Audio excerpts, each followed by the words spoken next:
الإسلام سورة المباركة الفاتحة. بسم الله الرحمن الرحيم. بالعالمين الرحمن الرحيم مالك يوم الدين.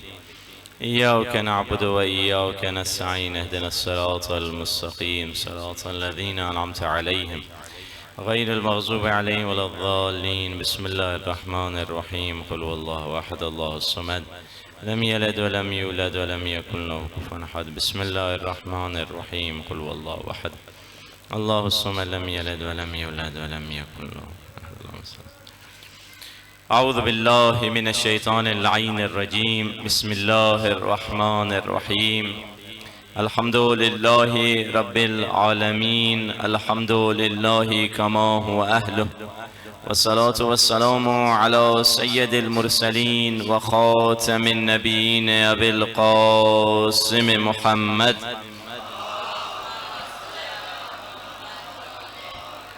وآله الطيبين الطاهرين المعصومين، واللعنة دائمة على أعدائهم أجمعين من الآن إلى لقاء يوم الدين. مل کر دعائے فرج باروے سرکار کے ظہور کے لیے دعا کرتے ہیں. الہی عظم البلاء و برح الخفاء وانكشف الغطاء وانقطع الرجاء وزاقت الأرض ومنعت السماء وأنت المستعان وإليك المشتكى وعليك المعول في الشدة والرخاء. اللهم صل على محمد وآل محمد أولي الأمر الذين فرضت علينا طاعتهم وعرفتنا بذلك منزلتهم، ففرج عنا بحقهم فرجا عاجلا قريبا كلمح البصر أو هو أقرب. مل کے یا محمد یا علی یا علی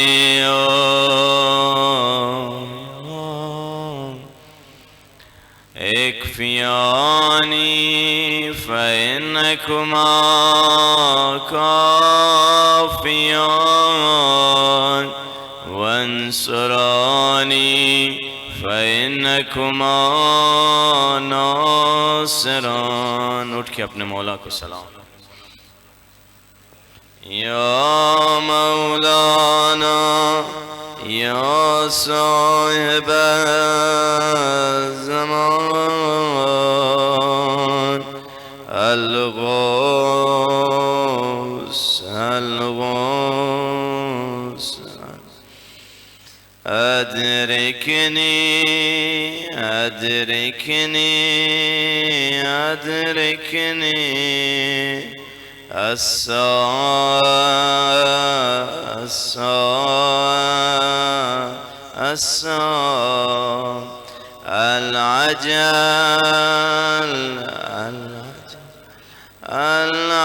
العجل بحق محمد وآله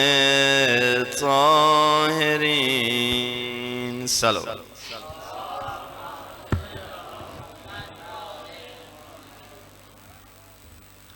أما بعد، فقد قال الله سبحانه وتعالى في كتابه المجيد: وفرقانه الحميد وقول الحق وهو أصدق الصادقين. بسم الله الرحمن الرحيم. بقية الله خير لكم إن كنتم مؤمنين. الصلوات.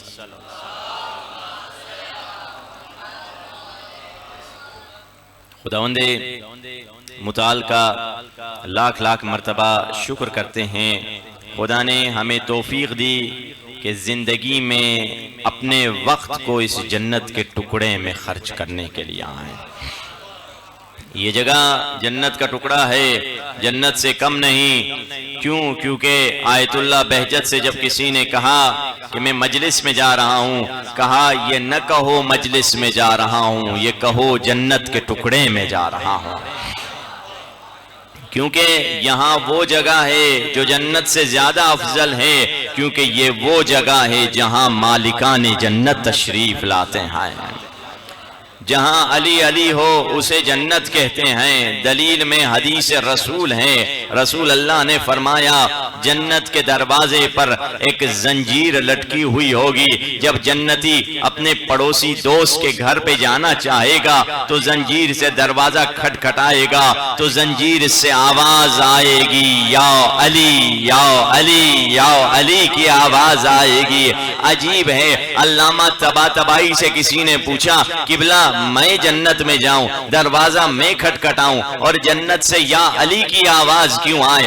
آپ جنت میں جائیں، دروازہ آپ کھٹکھٹائیں، جنت سے یا علی کی آواز کیوں آئے؟ علامہ طباطبائی نے خوبصورت جواب دیا. انہوں نے فرمایا جب تم اپنے پڑوسی کے گھر میں جاتے ہو، جب کسی دوست کے گھر پہ جاتے ہو، دروازے پہ کس کو بلاتے ہو؟ دروازے پہ اسی کو بلاتے ہو جو گھر کا مالک ہوتا ہے. علامہ طباطبائی نے کہا جنت علی کی ملکیت ہے، علی کو نہیں بلاؤ گے تو کسے بلاؤ؟ دونوں ہاتھ اٹھا کے علی ہی مالک جنت ہے. تبھی تو ہم کہتے ہیں ملنگوں کی نگاہوں میں عجب مستی نظر آئی. ملنگوں کی نگاہوں میں عجب مستی نظر آئی، بلندی آسمانوں کی انہیں پستی نظر آئی. ملنگوں کی نگاہوں میں عجب مستی نظر آئی، بلندی آسمانوں کی انہیں پستی نظر آئی. کبھی بہلول نے بیچی، کبھی حر نے خریدی، خداوندہ تیری جنت بڑی سستی نظر آئی. یہ وہ ہستیاں ہیں جنہیں اللہ نے ہر نعمت عطا فرما دی ہے. قرآن میں خدا نے کہا تمہیں نعمتیں اللہ نے گنوائی. کبھی فرمایا ان تعدوا نعمت اللہ، اللہ کی نعمت گننے بیٹھو گے تو تم گن نہیں سکتے. شکر تو دور کی بات ہے، گننے کے مرحلے سے تم نہیں نکل سکتے. پھر فرمایا تم کم تھے، ہم نے تمہیں بڑھا دیا، یہ اللہ کی نعمت ہے. پھر فرمایا تم ضعیف تھے، ہم نے تمہیں طاقتور کر دیا، یہ اللہ کی نعمت ہے. پھر فرمایا تم منتشر تھے، ہم نے تمہیں متحد کر دیا، یہ اللہ کی نعمت ہے. مگر جب سب سے بڑی نعمت کا قرآن میں خدا نے ذکر کیا، کیا فرمایا؟ الیوم اکملت لکم دینکم واتممت علیکم نعمتی. سب سے بڑی نعمت تب آئی جب غدیر خم میں ولایت کا اعلان ہوا تھا. اس سے بڑھ کر کوئی نعمت نہیں ہے. اب دیکھیے ہمیں نعمتوں کی تلاش ہوتی ہے. ہم چاہتے ہیں اللہ بیٹا دے دے، اللہ اولاد دے دے، اللہ گھر دے دے، گاڑی دے دے، بنگلہ دے دے، بیوی دے دے. ہمیں نعمتوں کی تلاش ہے. مگر کچھ ایسی ہستیاں ہیں جنہیں نعمتیں تلاش کر رہی ہیں، جنہیں نعمتیں ڈھونڈ رہی ہیں، جنہیں فضیلتیں تلاش کر رہی ہیں. ہمیں فضیلتوں کی تلاش ہے. کچھ ایسی ہستیاں ہیں جنہیں ساری فضیلتیں ڈھونڈ رہی ہیں. اگر داماد نبی بننا نعمت ہے تو وہ علی کے حصے میں. اگر بستر نبی پہ سونا نعمت ہے تو وہ علی کے حصے میں. اگر فاتح خیبر بننا نعمت ہے تو وہ علی کے حصے میں. اگر رسول کا علم بردار بننا نعمت ہے تو وہ بھی علی کے حصے میں. اگر ساقی کوثر بننا نعمت ہے تو وہ بھی علی کے حصے میں. نعمتوں کے لامتناہی سلسلے میں کچھ ایسی نعمتیں ہیں جو نہ کسی نبی کو ملی ہیں، نہ کسی ولی کو ملی ہیں، نہ کسی وسی کو ملی ہیں۔ رسول نے خود کہا اے علی کچھ ایسی نعمتیں ہیں جو مجھ محمد مصطفیٰ کو بھی نہیں ملی ہیں، وہ اللہ نے تمہیں دی ہیں۔ وہ کون سی نعمتیں ہیں؟ کسی کو معصوم زوجہ نہیں ملی سوائے علی کے، کسی کو کعبے میں ولادت نہیں ملی سوائے علی کے، کسی کو مسجد میں شہادت نہیں ملی سوائے علی کے، اور کسی کے لیے آسمان سے اسلحہ نہیں اترا سوائے علی کے۔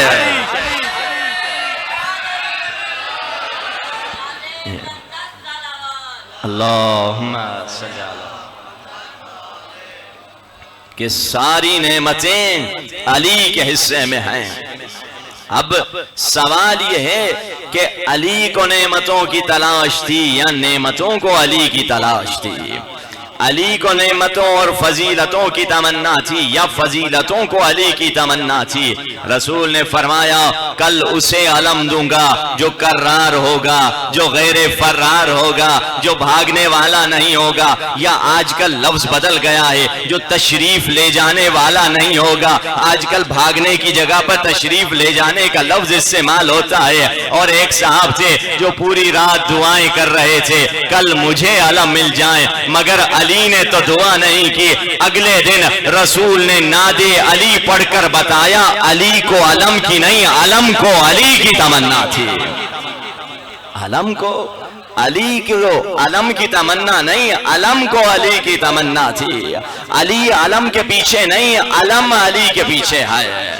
یہ اب کس کو کس کی تمنا ہے؟ علی کو ولایت کی تمنا ہے یا ولایت کو علی کی تمنا ہے؟ علی اگر انگوٹھی لینے کے لیے دینے کے لیے گئے تو یہ علی کی تمنا ہے، اگر فقیر رکوع کی حالت میں خود انگوٹھی لے کر گیا تو یہ ولایت کی تمنا ہے۔ علی کو مسکین اور اسیر کی تمنا تھی یا مسکین اور اسیر کو علی کی تمنا تھی؟ اگر مسکین اور اسیر دروازے پر آیا روٹیاں لینے تو یہ مسکین اور اسیر کی تمنا تھی، اگر علی دینے کے لیے گئے تو یہ علی کی تمنا تھی۔ علی کو ستارے کی تمنا تھی یا ستارے کو علی کی تمنا تھی؟ علی اگر آسمان پہ ستارہ لینے کے لیے گئے تو یہ علی کی تمنا تھی، اگر ستارہ دروازے پر آیا تو یہ ستارے کی تمنا تھی۔ قیمتی جملہ عرض کرنے جا رہا ہوں، علی کو کعبے کی تمنا تھی یا کعبے کو علی کی تمنا تھی؟ اگر فاطمہ بنت اسد دروازے سے گئی ہیں تو یہ علی کی تمنا تھی، اگر دیوار نے ٹوٹ کر بلایا تو یہ کعبے کی تمنا تھی۔ دونوں ہاتھ اٹھا کے یہ وہ علی ہیں، اللہم صلی علی، یہ وہ علی ہیں، فضیلتیں علی کو ڈھونڈ رہی ہیں۔ تمام فضیلتوں کی انتہا در علی ابن ابی طالب ہے، اور ہم اس فرش عزا پہ آئے اسی لیے ہیں کہ مولا اس فضیلتوں کے سمندر میں سے ہمیں ایک قطرہ دے دیں، ہماری زندگیاں سور جائیں گی۔ حسین ابن علی کو جب کسی نے کہا مولا اعذنی بحرفین، دو جملوں میں مجھے نصیحت فرما دیجئے، سوال پوچھنے کا بھی ہنر ہوتا ہے، فرمایا آدھا علم اچھے سوال میں ہے۔ اس نے اچھا سوال کیا کہ مجھے دو جملوں میں نصیحت کر دیجئے، میرے پاس ٹائم نہیں ہے۔ مولا نے کیا جملہ فرمایا؟ فرمایا من حاول امرن بمعصیت اللہ، جو بھی گناہ کے وسیلے سے جہاں پہنچنا چاہتا ہے، کوئی جاب، کوئی شادی، کوئی وزارت، کوئی سفارت، کوئی کسٹمر، کوئی بھی چیز، کوئی گراہک، کوئی بیچنا، کوئی خریدنا، کوئی بزنس، کوئی معاملہ، کوئی بھی خرید و فروش، اگر تم دھوکے کے ذریعے سے، فریب کے ذریعے سے، گناہ کے ذریعے سے کوئی بھی دنیا کی چیز کمانا چاہتے ہو، حسین تمہیں گارنٹی دیتے ہیں تم بند گلی میں پہنچ جاؤ گے، تم اپنے مقصد تک نہیں پہنچ سکو گے، تم اپنی دنیا تک نہیں پہنچ سکو گے۔ کیا خولی جو چاہتا تھا اسے وہ ملا؟ کیا شمر جو چاہتا تھا اسے وہ ملا؟ کیا عمر سعد جو چاہتا تھا ملا؟ کیا قطامہ کو، جس نے قطامہ کو دیکھا ابن ملجم، اسے وہ قطامہ ملی؟ نہیں، کیونکہ وہ حرام کے ذریعے سے دنیا چاہتے تھے۔ حسین نے کہہ دیا تم حرام کے ذریعے سے دنیا میں بھی ناکام رہو گے۔ یہ اصل حسین ابن علی کا پیغام ہے، اور اگر ہم چاہتے ہیں مولا نے ہر مشکل کا حل ہمیں بتلایا ہے، مگر مسئلہ یہ ہے ہم مولا کی طرف جائیں اور مولا سے سمجھیں، مولا سے وہ سمجھے جو درس اہل بیت نے دیا۔ اور آج کل کی دنیا، آج کل کی سائنس بھی وہاں تک پہنچ رہی ہے جو درس اہل بیت نے دیا۔ جیسے آپ کو ایک مثال، ایک سائنس کا تجربہ جو کیا گیا وہ آپ کو میں بتلا دوں کہ اس دور میں جو اہل بیت نے ہمیں بتلایا ہے 2024 یعنی پچھلے سال کی تحقیق ہے، اور 28 میں اب اس میں تجربہ کیا گیا گوروں نے۔ اب دیکھیے جو اہل بیت نے ہمیں 14 صدی پہلے بتایا تھا وہ پتھر پہ لکیر ہے، مگر لوگوں کو پھر بھی یقین نہیں ہوتا، تو اس سلسلے میں میں ایک تحقیق، ایک سائنس کی تحقیق بتلا دیتا ہوں۔ کہا کہ the influence، اور اس کا ٹائٹل یہ ہے، آرٹیکل جوان گوگل میں جا کے دیکھ سکتے ہیں، the influence of استغفار ذکر on brain wave activity۔ کہا کہ یہ جو استغفار پڑھا جاتا ہے اس کا اثر انسان کے دماغ اور ویو ایکٹیویٹیز پہ کیا ہے، کہ مولوی نے کہہ دیا استغفار پڑھ دو، مولوی نے بزی کر دیا پبلک کو، پبلک استغفار پڑھ رہی ہے، یہ ویسے ہی پڑھ رہی ہے یا اس کا کوئی فائدہ بھی ہے؟ ہم سائنٹیفک حوالے سے دیکھتے ہیں، وہ جنت، وہ چیزیں، نعمتیں، وہ ثواب، وہ تو جو آخرت کی بات ہے، دنیا میں اس کا کیا فائدہ ہے؟ اہل بیت نے ہر شے جو ہمیں بتائی ہے اس کا زیادہ فائدہ آخرت میں اور اس کا کچھ فائدہ دنیا میں بھی ضرور ہے۔ اب کہا کہ اس کا فائدہ کیا ہے؟ کہا an ECG based study on anxiety management to evaluate the impact of istighfar on brain function quantitatively and impartially. This investigation employed ECG to monitor neural activity. کہا ECG مشین بیماروں کو لگا دی گئی اور تسبیح ہاتھ میں پکڑا دی گئی کہ تم استغفار پڑھو، اور ہم دیکھنا چاہتے ہیں اینگزائٹی کا اس پر کیا اثر ہے، کیا تمہاری پریشانی کم ہوگی یا وہی کوئی اثر نہیں ہوگا، تم استغفار کرو۔ اور ہم دیکھنا چاہتے ہیں کیونکہ اس دور میں ہر بندہ پریشان ہے، شہروں میں چلے جائیں تو پریشانی زیادہ ہے، خصوصاً خواتین میں، پیسہ ہے، دولت ہے، پھر بھی ٹینشن ہے، پھر بھی ڈپریشن ہے، مالدار ترین شخص ہے وہ بھی ڈپریشن کی دوائیاں کھا رہا ہے۔ ارے تمہارے پاس اولاد ہے، پیسے ہیں، گھر ہے، گاڑی ہے، کیوں ڈپریشن ہے؟ کیونکہ خدا سے انسان جب دور ہوتا ہے ڈپریشن آتا ہے۔ تو کہا کہ اب اس کا نتیجہ کیا نکلا؟ This inquiry not only augmented the corpus of knowledge regarding the interplay of spirituality and neurology but also endorses istighfar as potentially valuable intervention for anxiety management۔ نتیجہ ہی نکلا کہ استغفار کا صرف ثواب نہیں ہے، استغفار کا صرف آخرت میں فائدہ نہیں، استغفر اللہ ربی واتوب الیہ کا کہنے سے صرف آپ کو جنت نہیں ملے گی، صرف گناہ بخشے نہیں جائیں گے، کہا اس کا اسٹریس لیول کم ہو جائے گا، ٹینشن کم ہو جائے گا، ڈپریشن کم ہو جائے گا۔ اب قرآن کی وہ آیت یاد آئی، الا بذکر اللہ تطمئن القلوب، نہ عزت سے، نہ دولت سے، نہ گھر آباد کرنے سے، ہاں تسلی دل کو ملتی ہے خدا کو یاد کرنے سے۔ اگر سکون چاہیے اللہ کو یاد کرو۔ اب استغفار پہ چند جملے میں کہنا چاہتا ہوں، استغفار ہے کیا، اس کا پاور کیا ہے؟ امام حسن مجتبیٰ کا زمانہ ہے، ایک شخص تھا معاویہ کا دربان تھا، اس کو اولاد نہیں ہوتی تھی، کچھ سالوں کے بعد مسلسل 4-5 سال اسے اللہ نے بیٹے عطا کیے۔ معاویہ نے اسے پوچھا تمہیں تو اولاد نہیں تھی کئی سالوں سے، اتنی اولاد کہاں سے ہوئی؟ کہا کہ میری ملاقات ایک دن حسن ابن علی سے ہوئی، میں نے کہا کریم بادشاہ مجھے ایک نسخہ عطا کر دے، اللہ مجھے اولاد عطا فرمائے۔ امام حسن نے مجھے کہا استغفار زیادہ کیا کرو، استغفر اللہ ربی واتوب الیہ زیادہ پڑھا کرو۔ میں روزانہ بہت استغفار کیا کرتا تھا، یہاں تک کبھی کبھار 700 مرتبہ استغفار کیا کرتا تھا۔ یہ 700 کا فگر خود روایت میں شخص نے کہا۔ معاویہ نے اس سے پوچھا کیا تم نے حسن ابن علی سے پوچھا کہ اس استغفار کا فائدہ تو ہو گیا مگر اس میں راز کیا چھپا ہوا ہے؟ کہا نہیں، اگلی دفعہ جب ملوں گا تو مولا سے پوچھ لوں گا۔ اگلی دفعہ اس کی جب ملاقات ہوئی، امام حسن سے کہا مولا 5-10 سال پہلے جو آپ نے نسخہ بتلایا اس سے الحمدللہ اللہ نے مجھے اولاد کثیر تو عطا فرما دی، مگر اس میں راز کیا ہے؟ مولا نے فرمایا قرآن کی آیت پڑھ کے بتلائی، استغفروا، استغفار کرو، یمددکم باموال و بنین، تم استغفار کرو گے خدا تمہیں اولاد بھی زیادہ عطا فرمائے گا اور مال کثیر عطا فرمائے گا۔ یعنی اللہم صلی علی استغفار میں دنیا بھی ہے آخرت بھی ہے۔ ایک عالم دین ہے آغا کاشانی ایرانی خطیب ہے، کہتے میں حرم امام رضا میں گیا، ایک ہندوستانی عالم دین نے مجھے دیکھا، مجھے کہا آپ وہی نماز استغفار والے؟ میں نے کہا میری ایک کلپ نماز استغفار کے بارے میں مشہور ہوئی تھی، رونے لگا۔ میں نے کہا کیا ماجرا ہے؟ کہا قبلہ 1 سال پہلے میں نے جب آپ کی کلپ دیکھی میں نے اس پہ عمل کرنا شروع کیا، مجھے اتنی برکت ہوئی کہ میں نے ہندوستان میں 2 گھر خرید لیے، اب تیسرے گھر کی ڈیل کرنے جا رہا ہوں اور مجھے اتنا فائدہ ہوا۔ آپ نے تو کہا تھا صرف 1 مرتبہ اس نماز استغفار کو پڑھنا، مگر میں نے تو دن میں 5 دفعہ نماز استغفار شروع کر دی، ہر نماز کے بعد پڑھتا ہوں، اور اپنے بچوں سے بھی کہا واجب نماز کے بعد نفلی نماز پڑھو یا نہ پڑھو یہ نماز ضرور پڑھنا، کیونکہ اس کے فائدے بہت ہیں، اس کے بینیفٹ بہت ہوئے ہیں۔ یہ نماز کیا ہے؟ امام معصوم کا ہدیہ آپ کی خدمت میں پیش کر رہا ہوں۔ نماز 2 رکعت کی ہے، 10 منٹ سے 5 منٹ، اس سے زیادہ ٹائم اس نماز میں لگنا نہیں ہے۔ آیت اللہ بہجت اس نماز کو ضرور 1 مرتبہ 24 گھنٹے میں پڑھا کرتے تھے۔ 2 رکعت نماز پڑھتا ہوں یا پڑھتی ہوں، نیت یہ ہے نماز استغفار سنت قربت اللہ، اللہ اکبر۔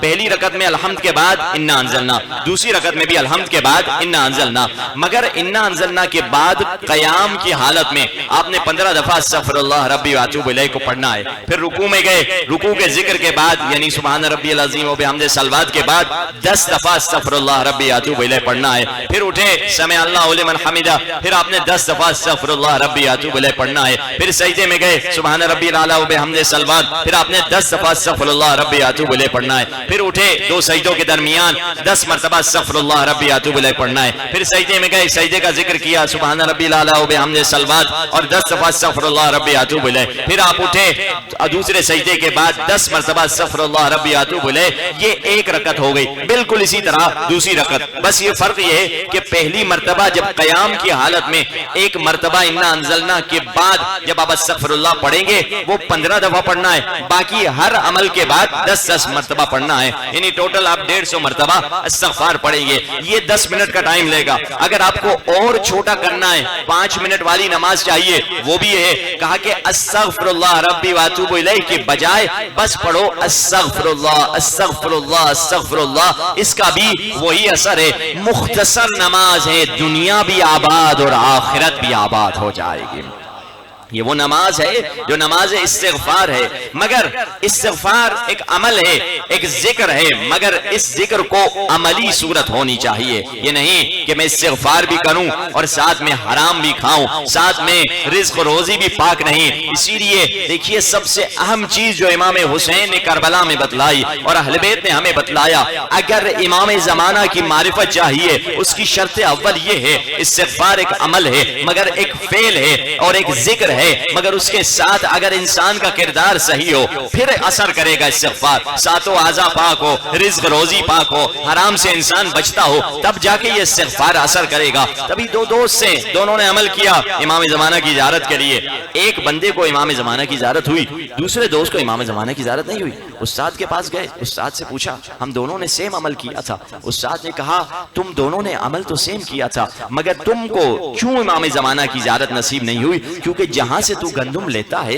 اس گندم والے نے اب برابر کی زمین کے چند گندم کے دانے اپنی بوری میں ملا دیے تھے، اور وہ 4-5 حرام کے دانے تمہاری گندم میں آ گئے، ان حرام کے دانوں کی وجہ سے تم امام زمانہ کی زیارت سے محروم ہو چکے تھے۔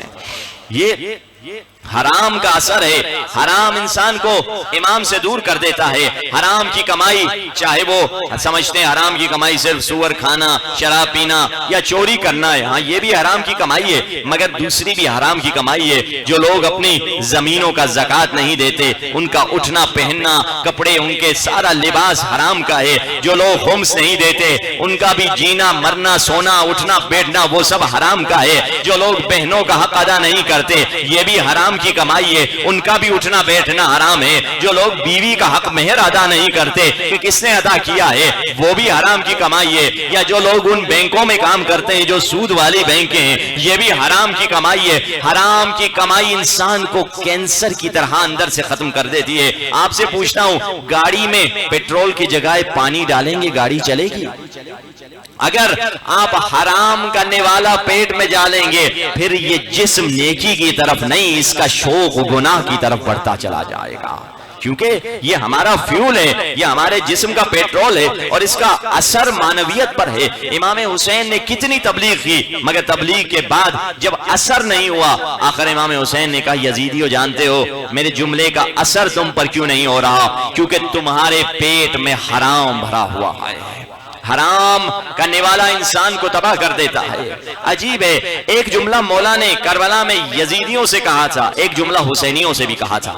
72 جب بیٹھے تھے شب عاشور، حسین نے ان 72 سپاہیوں سے کہا اے سپاہیوں، اگر تمہاری گردن پہ کسی کا حق ہے وہ جا کر پلٹا دو، کیونکہ تم اگر شہید بھی ہو جاؤ خدا یہ نہیں معاف کرنے والا۔ یعنی 72 جیسے نہ تھے پہلے نہ آئندہ کبھی آئیں گے۔ اگر آپ 72 میں بھی شامل ہو جائیں، اگر ہم 72 میں بھی شامل ہو جائیں، اگر کسی کا حق ہماری گردن پہ، کسی کا قرضہ، کوئی بھی حق ہے، کوئی بھی خمس ہے، کوئی بھی زکوٰۃ ہے، کوئی بھی حق مہر ہے، کوئی بھی بہن کا حق ہے، 72 کے ساتھ بھی شہید ہو جاؤ خدا تمہیں معاف نہیں کرنے والا ہے۔ مگر لوگ افسوس کے قرضہ لے لیتے ہیں اور ایسے نگل کے ہضم کر لیتے ہیں اور انہیں دینے کا ارادہ ہی نہیں ہوتا، وہ بھی قرض حسنہ کے نام سے لیتے ہیں۔ قرض حسنہ یعنی کیا؟ یعنی میں مر جاؤں تو مجھے معاف کر دینا، وہ یہ عربی کی معنی ہے، مگر وہ اردو کی معنی لیتے ہیں۔ قرض حسنہ یعنی جب تم سے لینے آؤ مجھے بیٹھ کے ہنسنا ہی ہوگا، مجھے دینا نہیں ہوگا۔ بھائی روایت فرما رہی ہے جس کے گردن پہ کوئی بھی حق ہو، قرضہ ہو، کوئی بھی حق ہو، جب وہ ایک مسجد سے دوسری مسجد میں جاتا ہے اللہ کہتا ہے فرشتوں کو اس پہ رحمت نہیں اس پہ لعنت نازل کرو، کیونکہ اس کا قرضہ گردن پہ ہے اور وہ دے نہیں رہا۔ اور یقین جانیے تبھی تو کہا لمبے لمبے سجدوں کو نہ دیکھو، لمبے رکوع اور عبادت کو نہ دیکھو، پیسے دیکھے دیکھو یہ مومن ہے یا نہیں ہے۔ آخری زمانے میں 2 چیزیں نایاب ہو جائیں گی، ایک حلال کا درہم اور ایک قابل اعتماد دوست نہیں ملے گا۔ یہ 2 چیزیں آخری زمانے میں کم ہو جائیں گی۔ ایک واقعہ ہے، بتاؤں یا نہ بتاؤں؟ مومن کا ہے، مومن نجف میں ہوتا ہے، بڑا دل ہلا دینے والا واقعہ ہے۔ آقا محسن الحکیم کے زمانے کا واقعہ ہے، زیادہ پرانا واقعہ نہیں ہے۔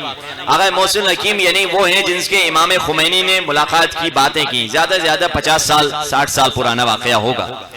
آقا محسن الحکیم کے زمانے میں ایک تاجر آتا ہے نجف، اسے حج پہ جانا تھا۔ اب اس زمانے میں بینک سسٹم تو تھا نہیں، اس نے کہا میں اپنی تجوری اپنے پیسے کس کے حوالے کروں؟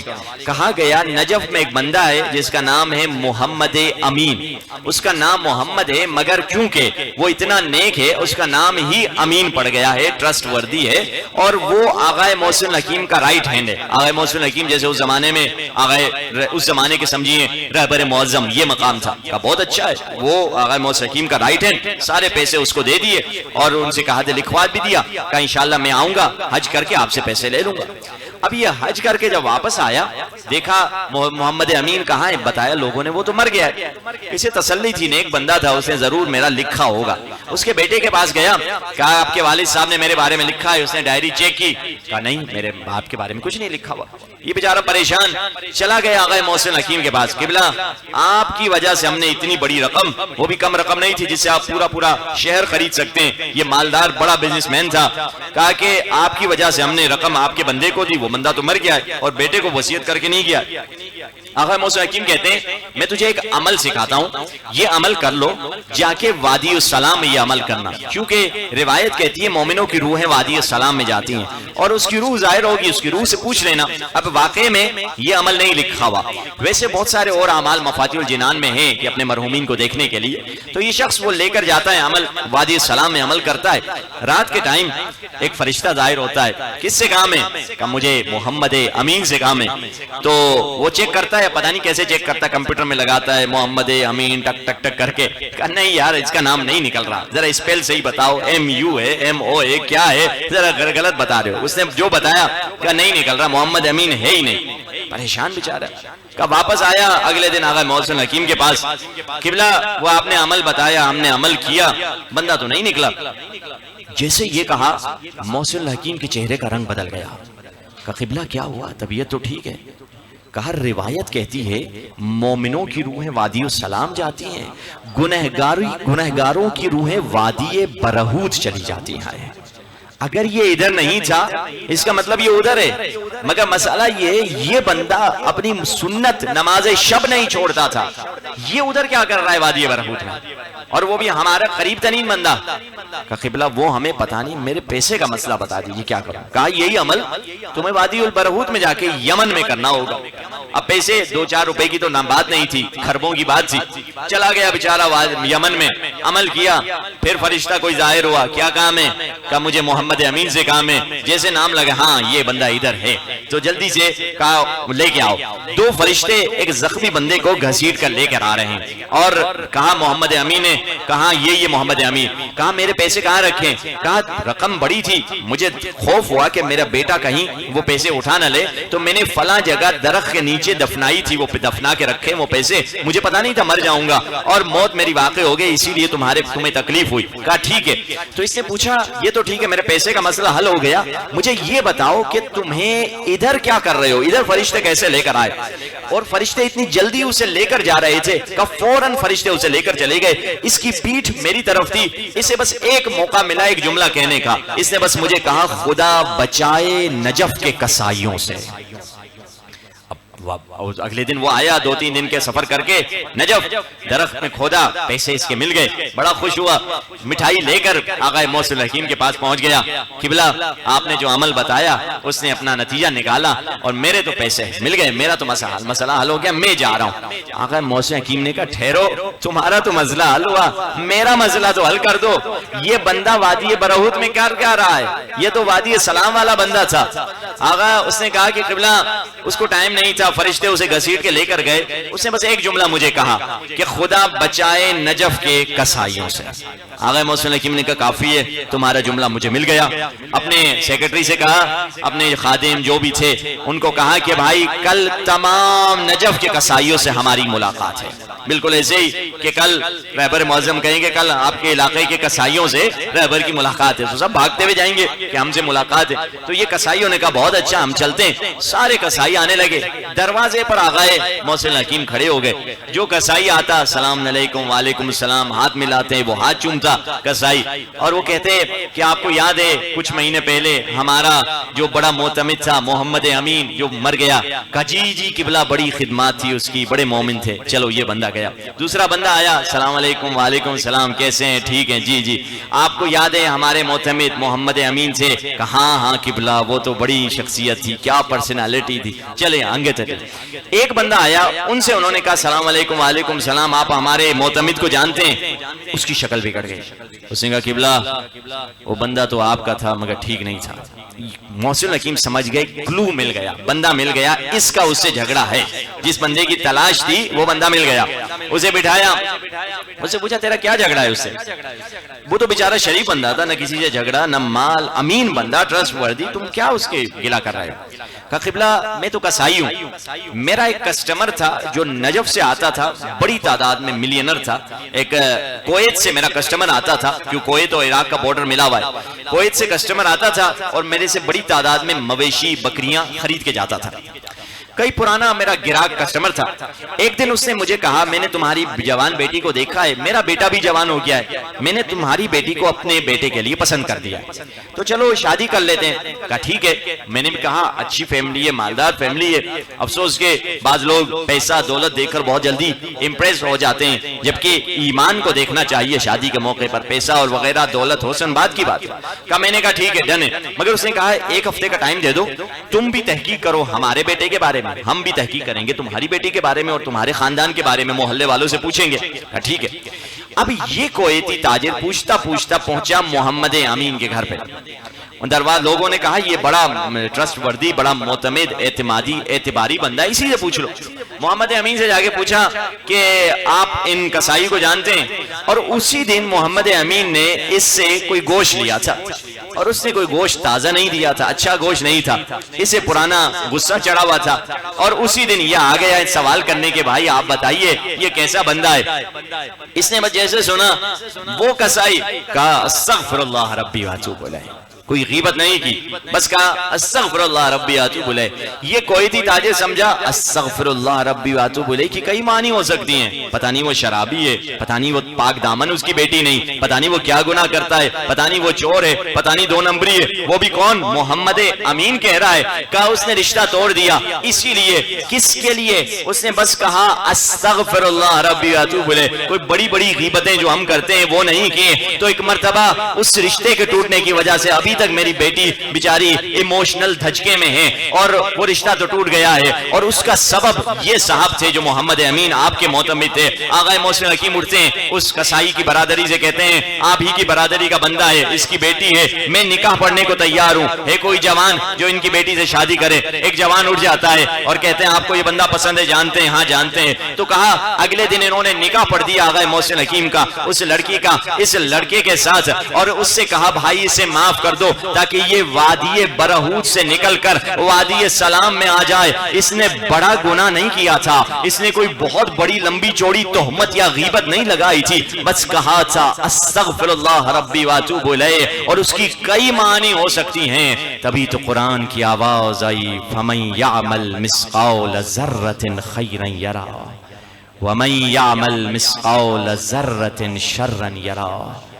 اگر رائی کے دانے کے برابر بھی نیکی کی ہے تو وہ بھی ملے گی، اور اگر رائی کے دانے کے برابر بھی برائی کی ہے اس کا بھی رزلٹ تمہیں ملے گا۔ قیامت کے دن ہماری سانسوں کا حساب کیا جائے گا، یہ سانسیں تو نے گناہ میں گزاری یا ذکر شبیر میں گزاری، یہ پلکوں کا حساب ہوگا، یہ پلکیں تو نے کہاں جھپکی ہیں، گناہ میں یا قرآن کی تلاوت کے۔ امام حسین سے کہیں مولا ہم تو ضعیف ہیں، ہم قوی نہیں ہیں، ہم طاقتور نہیں ہیں، مولا آپ کے فرش عزا پہ اسی لیے آتے ہیں، اس فرش عزا پہ حر جیسے گنہگار جو سکینہ کی یتیمی کا سبب تھا وہ بھی بخشا گیا تھا۔ جب حر بخشا جا سکتا ہے جس نے حسین کا رسہ روک لیا، مولا ہم اسی لیے آپ کی بارگاہ میں آئے ہیں کہ آپ آخرت کا میدان اور قیامت کا میدان بہت سخت ہے، اگر اہل بیت کی شفاعت نہیں تو ہم برباد ہو جائیں گے، اور شفاعت کی شرط یہی محبت ہے، یہ نماز کو وقت پہ ادا کرنا ہے، نماز کو ہلکا نہ سمجھنا ہے۔ چلے مولا کی بارگاہ میں کہ مولا ہمیں بھی کربلا اس سال جانا تھا، مگر مولا کربلا کے راستے بند ہو گئے، اے زہرا کے لال ہم کربلا نہ آ سکے، مگر اس دیبل کا شعر ہے نا وَقَبْرُهُ فِي قَبْرِ وَقَبْرُهُ فِي قَلْبِ مَنْ وَالَا، حسین کی قبر ہر مومن کے سینے کے اندر ہے۔ اے حسین ہم آ تو نہ سکے، تیری قبر ہمارے سینے میں ہے۔ عزادارو جب تم گھر سے چلے تھے مجلس کو، تم اکیلے نہیں چلے، ایک بی بی جنت البقیع سے چلی تھی۔ جانتے ہو وہ بی بی کہاں چلی؟ وہ بی بی آئی زینب عالیہ کے روزے پہ، وہ روزہ جو آج کل ویران پڑا ہوا ہے، اب شام میں کوئی زائر نہیں ہے۔ وہ بی بی زینب کو اٹھاتی ہیں، زینب اٹھو، زینب تجھے تازیانے مارے جاتے تھے نا، زینب تجھے رونے نہیں دیا جاتا تھا نا، زینب ابھی مجلس شروع ہو چکی ہے، عزادار جمع ہے، اب یہ دونوں بیبیاں جانتے ہو کہاں جاتی ہیں؟ اللہ تم کو شام کے اس زندان کی زیارت نصیب کرے جہاں حسین کی ننھی سکینہ سو رہی ہے۔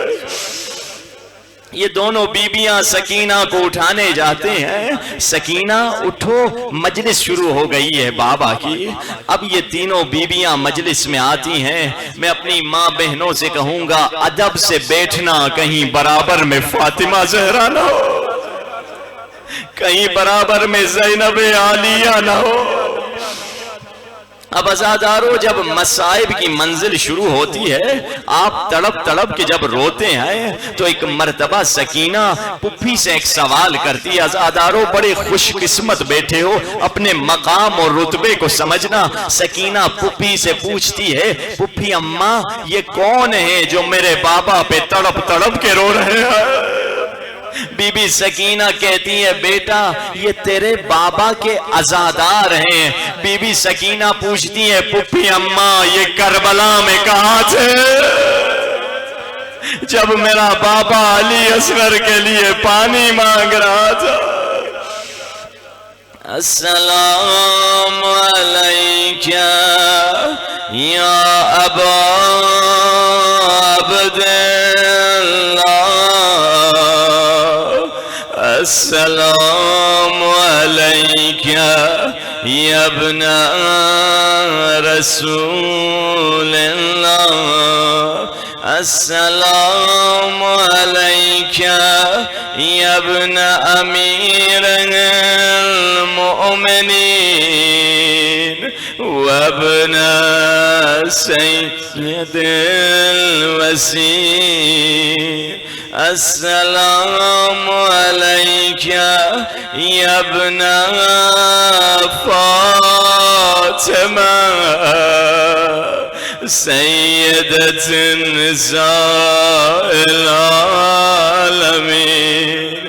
سینے پہ ہاتھ رکھے اپنے بے کفن آقا کو سلام کرو. مولا میں کربلا نہ آ سکا مگر مولا میرا سلام یہاں سے قبول کر دے. امام زین العابدین فرماتے ہیں جب عصر عاشور میری آنکھ کھلی میں نے بابا کو زخموں میں چور چور پایا. سنو گے اس وقت حسین نے کیا کہا؟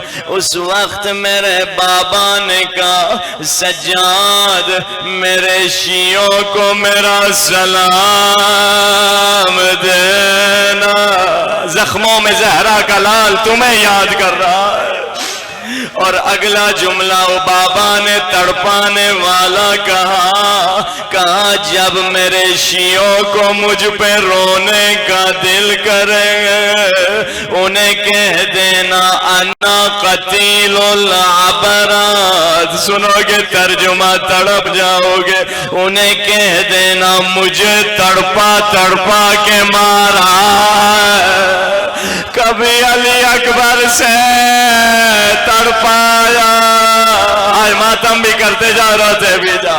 کبھی قاسم سے تڑپایا، کبھی عباس کے کٹے بازوؤں سے. مل کے اس غریب مولا کو سلام کرو، محسوس کرو بین الحرمین میں کھڑے ہو، سینے پہ ہاتھ رکھے السلام علی الحسین، نام حسین اونچی آواز سے، وعلی علی ابن وعلی اولاد الحسین وعلی اصحاب. راوی کہتا ہے میں زندان شام کے قریب سے گزر رہا تھا، میں نے ایک درد بھرا منظر دیکھا. میں نے ایک قیدی کے گلے میں رسی دیکھی اور رسی کا دوسرا سرا ایک 5 برس کے بچے کی گردن میں تھا. جب قیدی کمر سیدھی کرنا چاہتا تھا یا باقر کی آواز آتی تھی بابا میرا گلا، آئے ماتم بھی کرتے جا رہا تھا، بابا میرا گلا دب رہا ہے، بابا معاف کرنا میری وجہ سے آپ کو جھکی کمر کے ساتھ بیٹھنا پڑتا ہے. اسے بڑا دکھ ہوا، یہ اپنے گھر جاتا ہے، اپنی بیوی سے کہتا ہے آج میں نے ایسے مظلوم قیدی دیکھے ہیں کہ زندگی میں کبھی نہیں دیکھے۔ بیوی سے کہتا ہے تو ہر چاند کی پہلی کو غریبوں کے درمیان صدقے کا کھانا بانٹتی ہو، مجھے وہ کھانا دے دو، میں ان قیدیوں کو کھلا دو۔ ہائے زہرا کی بیٹی اور صدقے کا کھانا۔ اجرکم اللہ۔ جب آنسو آئے امام زمانہ کے ظہور کی دعا ضرور کر رہا، اللہ جانے میرے آقا کہاں اکیلا ماتم کر رہا۔ مولا جہاں بھی ہے ہماری مجلس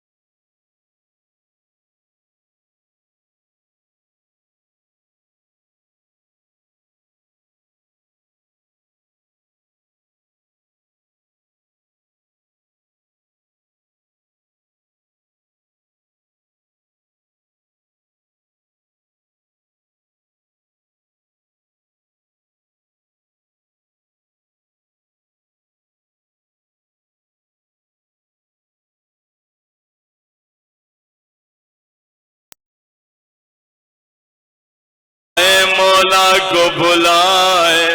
مولا توسل کے جملوں کے بعد ہم آپ کو بلانا چاہتے ہیں، یا صاحب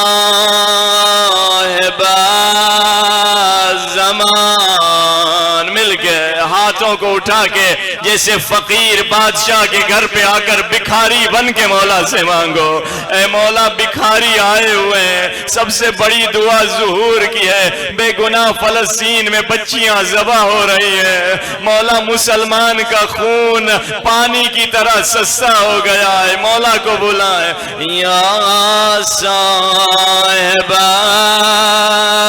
زمان، یا صاحب زمان۔ مل کے یا صاحب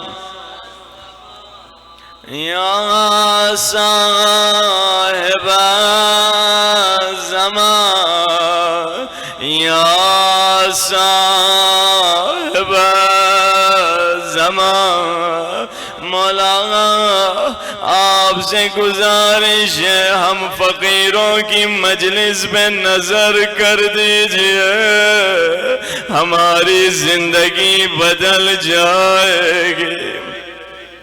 جب مومنہ سے یہ شخص کہتا ہے کہ ان قیدیوں کو مجھے وہ کھانا دے دے، مومنہ کہتی ہے پہلے تو کھانا کھا لے پھر ان قیدیوں کو کھانا کھلا دینا۔ مومنہ سے شخص کہتا ہے میں نے جو زندان میں منظر دیکھا مجھ سے کھانا نہیں کھایا جائے گا۔ سنو گے منظر کیا تھا؟ میں نے زندان میں ایک 4 برس کی بچی دیکھی، لگتا ہے اس کا کوئی چچا بھی مارا گیا ہے۔ کبھی کہتی ہے چچا جان قسم لے لے اب پانی نہیں مانگوں گی، بس ایک مرتبہ کہ میرے منہ پہ نیلے نشان دیکھ لے۔ جب مومنہ نے یہ سنا، مومنہ کہتی اگر ایسی بات تو میں بھی زندان میں آتی ہوں۔ مومنہ کھانا لے کر زندان میں آئی، بی بی زینب کے سامنے رکھا، قیدی بی بی خود بھی کھانا کھا لے، اپنے بچوں کو بھی کھلا دے۔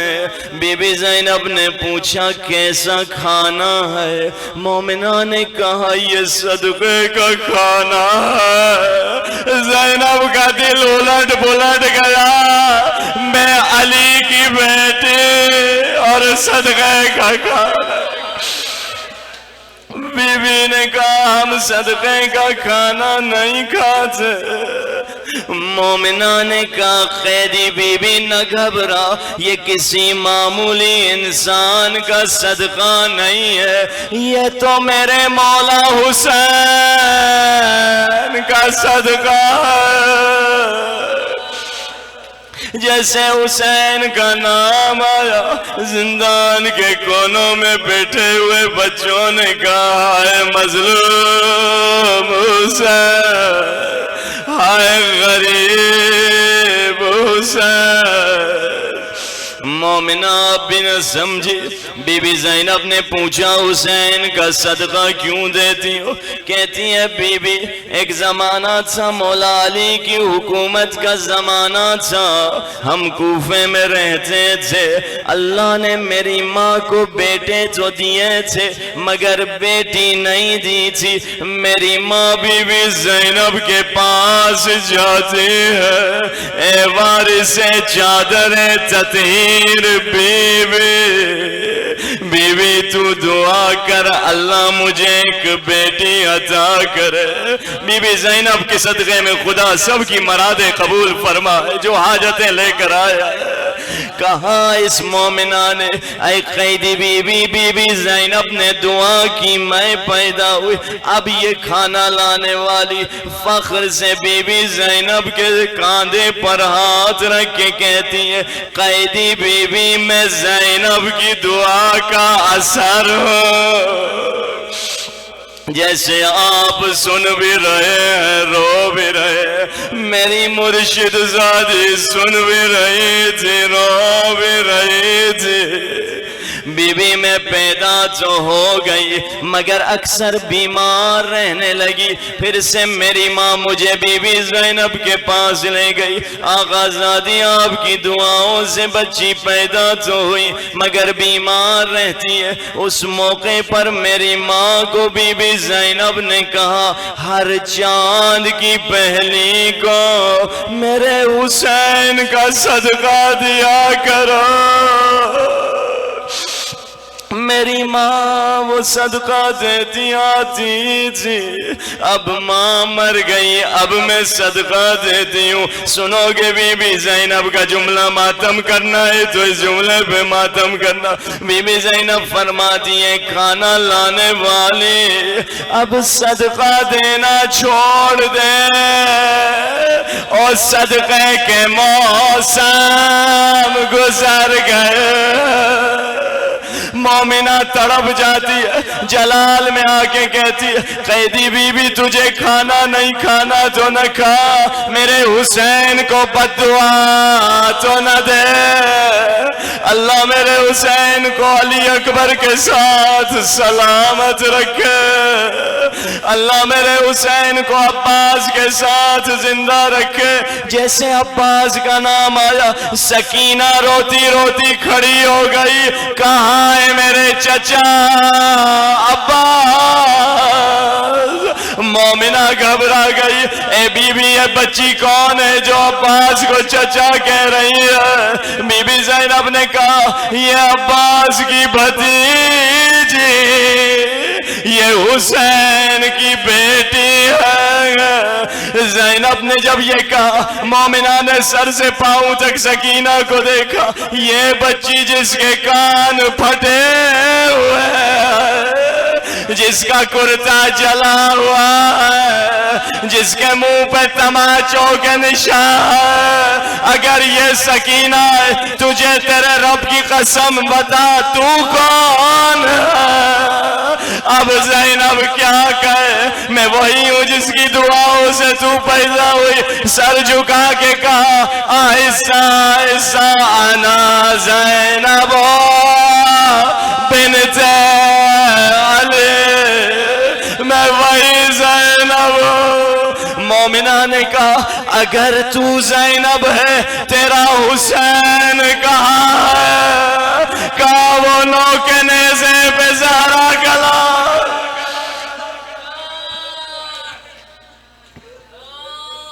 اللہ لعنت اللہ علی القوم الظالمین.